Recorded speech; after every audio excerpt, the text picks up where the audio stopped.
The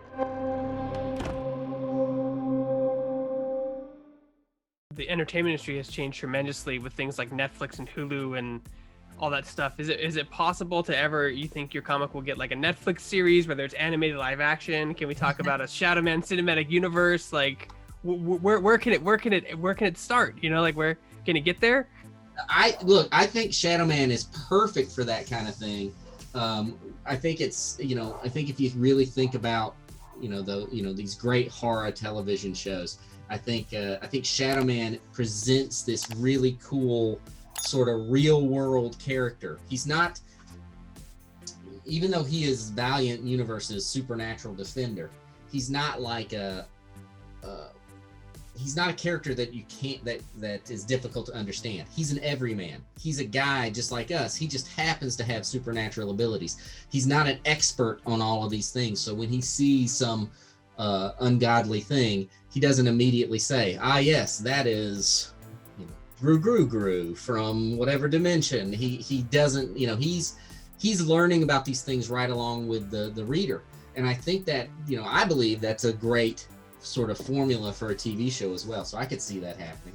Why not? I feel like he's like a less knowledgeable John Constantine, in that regard. Yeah. Some learning his powers, doesn't know everything about everything, doesn't have expedition to blow it. He just is like, what the hell is that thing? Okay. And sometimes he punches a lot more than John Constantine does. He definitely, look, I had to keep in mind, as much as I say this is a horror book, it's also a superhero book. So there is, there's plenty of action. There's plenty of Shadowman punching monsters and other horrible things. Yeah, it's just like you said, like I feel like imperfect characters, flawed characters are more interesting to read and write, because if they're cut and dry, I think that's why certain characters are so hard, because if they're white bread or just so, I'm a good guy, they're so hard, they're harder to write for that reason, because you can't go in, that deep into them sometimes. Yeah, characters who know everything aren't, they're not as much fun. It's I want to be surprised by some things, and when a character can immediately tell me everything I need to know about whatever it is, that's not as interesting to me. Oh, Batman sounds like a joy to write. He knows everything about everything. Right. What's the biggest misconception from an outsider about the comic writing process, do you think, or being a comic writer? Oh my gosh, there's so many. I think there's a lot of misconceptions about what, we talked about the process of writing a script. I think there's a lot of misconceptions about what writing a script is. I think a lot of folks still think that it's done, and some writers do still work in sort of the old, what was called the Marvel method, where they really just give a very high level outline to an artist, and the artist draws it, and then the writer goes back in and writes all the dialogue. So I think there's a lot of people think that's the only way it's done, and it's not. There's a lot of people who, if I tell people I'm a comic book writer, a lot of people will say, oh, so you just write the words after the artist draws the picture? And I'm like, well, no, that's not how it goes. I think there's a lot of people who think it's, I think a lot of people think comic writers make a lot of money, especially not people who work in comics, but other people think comic writers make a lot of money. And it is a profession where you can do very well, but it's not, the vast majority of comic writers aren't making a fortune. And I think, I think a lot of people think it's, I don't know what they think. I think there's a lot of misconceptions about breaking in and becoming a comic writer and what it takes and how to do it. I think a lot of people think I'm going to write all these Spider-Man pitches or Shadowman pitches or Batman pitches and send them in, and eventually they'll get hired to write that comic, and that is not how it works. You work in comics because you create comics, and usually you create them your own stories, and you focus on your own kind of characters. And then maybe somebody takes note of that, likes what you've done, and will reach out to you about possibly doing something for them, writing a Spider-Man story or whatever. But the first things first, do your own kind of story. And then for writers, I know there's a misconception early on. Once I do that first story, the job offers are just going to start pouring in. And that is also not the case. The next, then once you've completed one story, what you really need to do is start working on the next project and get another comic out there. And when that one's done, get another comic out there. Yeah, I mean, you work. It sounds like you're working a lot on multiple different projects all the time, and that's the key about if you're always working, that means you need money. So. Well, yeah, I mean, it's important to look. I enjoy the creativity of it. I just like telling stories, and I know that there's a limited time on this world to tell these stories, so I'm going to tell as many of them as I can until that's done. How do so some comics have 3, even 4 writers. How do collaborations work like that when you're working with a team of writers telling an arc story? Well, it all depends. If in some cases those writers are working very closely together. In that there might even be like summits where they bring you in. I've been brought in and we sit in a room for 2 or 3 days and we plot out what's going to happen in the crossover or in our individual books and how those connect. In some cases, the editor sends you sort of like an overview of what each writer's doing, and the editor's job is to make sure that what you do in your story doesn't step on the toes of any of those other stories. So it's different with everyone, but yes, they're all. That's all a super headache for those editors. For the editor to keep track of all that stuff can be a mighty task. How much power do you have as a writer after the words are on the page and they're sent in to editorial? Like, do you get to make criticisms on artwork, on that stuff?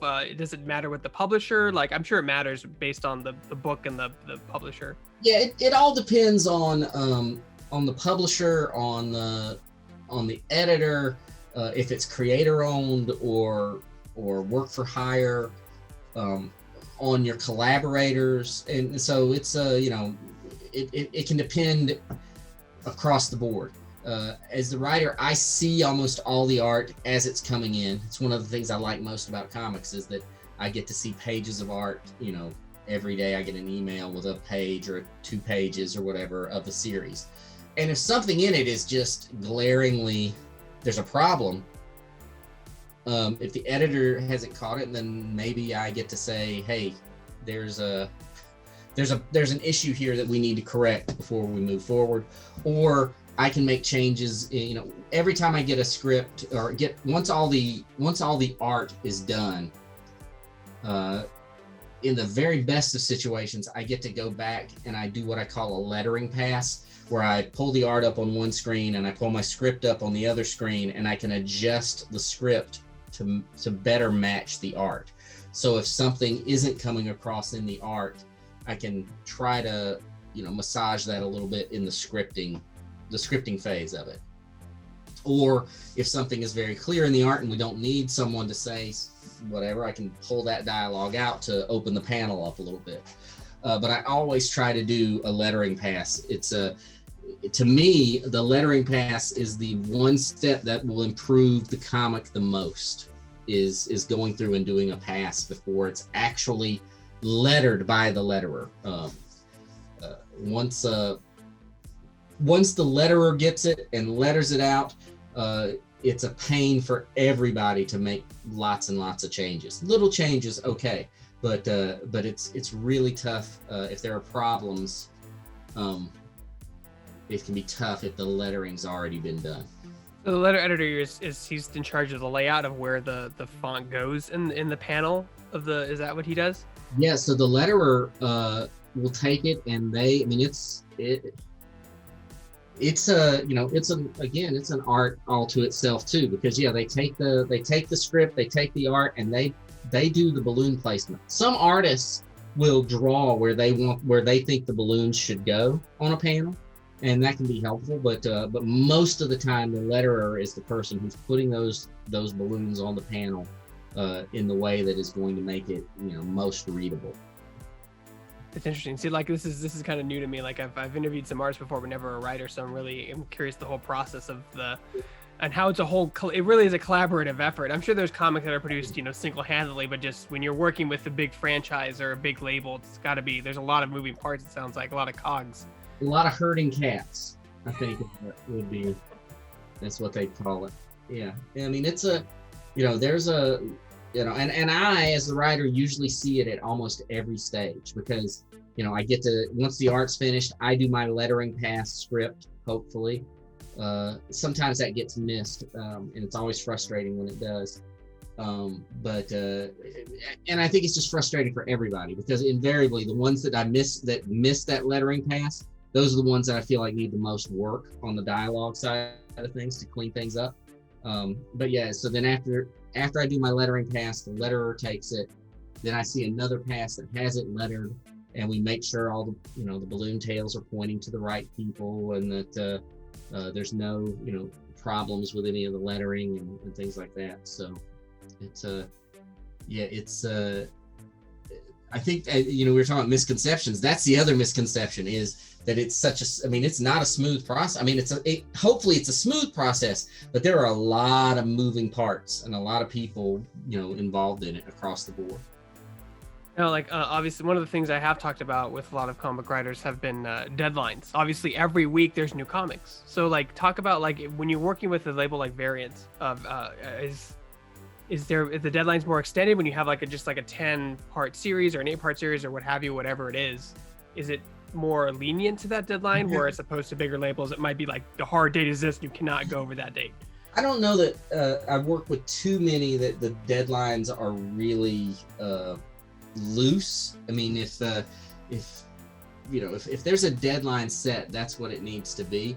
The interesting thing is just how different some, in my experience, how different it can be from publisher to publisher. With Valiant, Shadowman, I mean, the first issue's been done for well over a year. I mean, that's the first part of that's because of the pandemic, it delayed it. But the deadlines for the first issue, I remember saying, this is shocking. I think it was 2 years ago when I first put my outlines together or pitches. So I was writing the script 2 years ago for the first issue. And I remember saying, this is crazy that you're putting such a lead time on these books. It's awesome because if there is a problem, you have time to fix it. There are other times I've worked with publishers where it's, we need a script next week, or we need a script tomorrow. And usually that's if someone else dropped a ball, or, you know, something got forgotten, and, you know, and I get a call and they say, hey, can you help us? We really need a script for this series, and we need it tomorrow. And you have to, you know, if you take that project, you've got to sit down and get that script to them tomorrow. But it's not unusual for a comic in some other publishers that the script I turn in is on the shelf within a couple of months, you know, 2 or 3 months. And that's, it's a very, very fast pace at some publishers. Others, much more, you know, like they don't want to even market the book until there are 6 issues in the can, and, you know, things like that. And that's great too, but it's not, you know, it's just, again, it's different from publishing house to publishing house. I don't want to get you in trouble, but are you able to take on, as a writer, are you able to take on multiple projects? Do you have like a certain mindset, like with time management, I work 2 hours a day on this, 2 hours a day on that, 2 hours a day on that one, if there are multiple properties or multiple characters or publishers? Or do you focus on one at a time and then take the next project when it's done? There's the benefit of being a writer versus an artist. You know, an artist can work on usually 1 project, maybe 2, depending on how fast they are. But a writer, I can work on as many as I can handle, really. And I'm always working on at least a handful of projects at a time. And yeah, I have my project management system where I'm looking at, all right, today I'm writing this project. It's all based on those deadlines you mentioned. So if I know the deadline's coming up, I'll work on that project. The other thing beyond deadlines that really plays a big role in what I approach first and when I approach certain projects is I never want the artist to be sitting with nothing to do. So if an artist, you know, is telling me, hey, I'll be done with this comic, with this issue in 4 days, I really want to make sure that by the time they're done with that comic, I have another script ready to go for them. So even beyond the hard and fast deadline that the publisher may put on for when my scripts are due, the most important thing for me is I don't want any artist that's working with me to be waiting for script. That's not to say that doesn't happen. I hate it when it happens. It does happen occasionally, especially if an artist is just like, my deadline is 2 months and the artist is somehow some sort of superhuman who draws a comic in a week, and then they're calling me and say, hey, I'm done. I need another script. They may have to wait a day or two. Is it easy to obviously, there's different formats of writing, novelization, comics, screenplays, like they're all different in terms of format, but is it easy to transition over to that? Like if someone was like, hey, Cullen, I want you to write us a Netflix series for Shadowman, like could you transition to the screenplay element of writing, or are you purely, or is that too difficult, I guess? Well, I feel, I like to say that I feel like I've got a handle on it, and I've done plenty of screenplays at this point. And I've done, I've even done adaptations of my comic work over into screenplays. And there is a difference in terms of formatting. There's a difference in terms of approach, and so there is definitely a learning curve there. But I feel pretty comfortable in different formats at this point, and just knowing, what. I think the biggest thing, like the first time I ever did it, and I was adapting another of my projects, I remember, the note I got back is, you're just putting too much detail in the screenplay. There's too much detail here. You can trim it. You can trim a lot of this detail out because it's not necessary for the screenplay format. And my screenplays were a lot longer for a 45-minute show than they needed to be, because I was really, when I write a comic, I try to put a lot of detail in there. I try to put mood. I try to set the tone for the artist. And that was my biggest sort of learning curve was not having to do all of that in the actual screenplay. Do you prefer? Do you have do you prefer like non-superhero stories? Do you prefer, like, what's your preference? Everyone has like a favorite, right? Do you like big over the top stories? You sounds like you like really condensed, like, down to earth stories, rather than like kind of more of like a realistic tone. Like, do you have like a preference? No, I don't know that I have a preference. I feel like I like, look, I grew up reading superheroes and big, crazy stories. But I also like much more grounded, much more deliberate stories. I think it just all depends on the story I want to tell, what works best for each of those stories. Sometimes I like stories with a very slow pace. Sometimes I like stories that are sort of breakneck and they just, scatter forward at a crazy speed. I was talking, how comics in the 90s were much more compressed. Sometimes I enjoy telling those very compressed kinds of stories, and sometimes I want to tell a story that's a little more, it's got a little more breathing room. It just all depends on the project and what I think works best for that project at the time. Yeah, as a comic reader back in elementary and high school days, and even into college, I really enjoyed stories that were not about the earth exploding every other issue. You know what I mean? I liked the low stakes, as I call them, right? Like the drug dealer trying to, get out of town, or that kind of stuff. I loved that stuff because as great as the earth exploding storylines are, if they happen too much, you get desensitized rather quickly.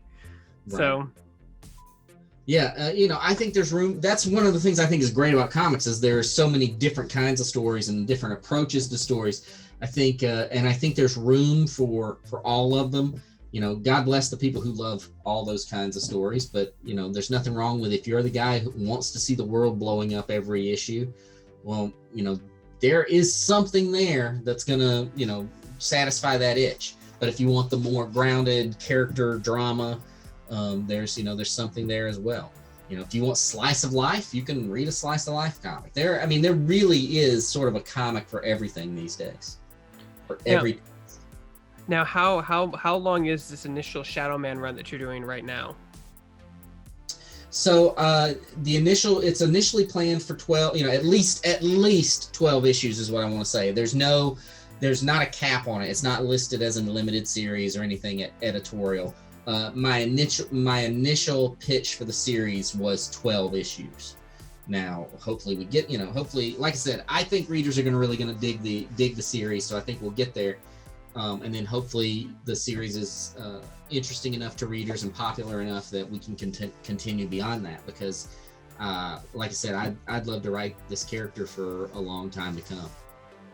And then my last question on here I have for you is, obviously, with technology changing and the internet becoming a huge thing now, obviously, crowdfunding is huge. What does the crowdfunding open up for you? I know you have a crowdfunding book on there right now, but what does it open up for you as a writer creatively with things that are crowdfunded and fan backed?